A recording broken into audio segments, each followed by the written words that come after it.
রাজধানী মিটফোর্ড হাসপাতালের সামনে ভাঙাড়ি ব্যবসায়ী সোহাগের নৃশংস হত্যার ঘটনায় দেশ জুড়ে চলছে প্রতিবাদ। মর্মান্তিক এই ঘটনা নাড়া দিয়েছে দেশের শোবিজ অঙ্গনেও। ইতিমধ্যে প্রতিবাদ জানিয়েছেন অনেক তারকা। অভিনেত্রী আজমেরি হক বাঁধনের কণ্ঠেও ফুটে উঠল তীব্র প্রতিবাদ ও হতাশা। 11 জুলাই নিজের ভেরিফাইড ফেসবুক আইডিতে এই অভিনেত্রী এই ক্ষোভ জানিয়েছেন। বাঁধন পোস্টে লিখেছেন, এটা এক ধরনের মর্মান্তিক ছবি, কারো হত্যা হতে দেখা যেখানে বাকি সবাই দাঁড়িয়ে দেখছে, কিছুই করছে না। এটা কিভাবে সম্ভব? কি ধরনের দেশে আমরা বেঁচে আছি? মানুষ দাঁড়িয়ে দেখল, কিন্তু কেউ এগিয়ে গেল না। কতটা ভয়াবহ!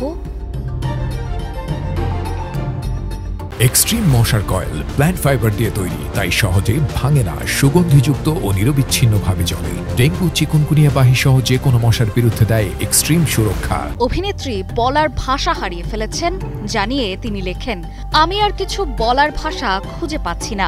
এটা কি আর কেউ অনুভব করছেন? মনে হচ্ছে না আমরা যেন নরকে বাস করছি? আর সরকার সব সময়কার মতোই নিশ্চুপ। তারা কোথায়? কথা বলে না কেন? কিছু করে না কেন? দেশের নিরাপত্তা নিয়ে প্রশ্ন তুলেন বাঁধন। তার কথায়, আমি কি এই দেশে নিরাপদ? আমি কি সত্যি যা মনে করি তা বলতে পারি, নাকি সত্যি কথা বলার অপরাধে আমিই হব পরবর্তী টার্গেট? অপর্ণা বর্ষা, কালের কণ্ঠ।